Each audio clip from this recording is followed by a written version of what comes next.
What's up everyone, welcome to another video. In this video, I will show you how to adjust the power steering pump to tension the belt in a Jeep CJ or YJ with the inline 6.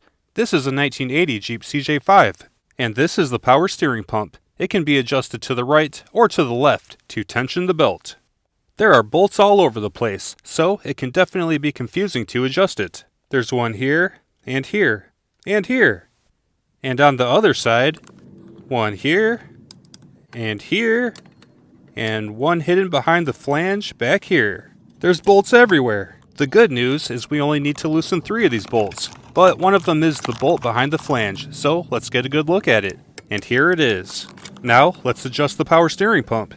First, loosen these 2 bolts. They use a 9/16 inch wrench. You don't have to remove them, just loosen them. The third bolt is the bolt hidden behind the flange. This also uses a 9/16 inch wrench. And again, just loosen it. Now it's time to adjust it. On the back side of the bracket, there is a square hole. It's for a 1/2 inch drive socket wrench.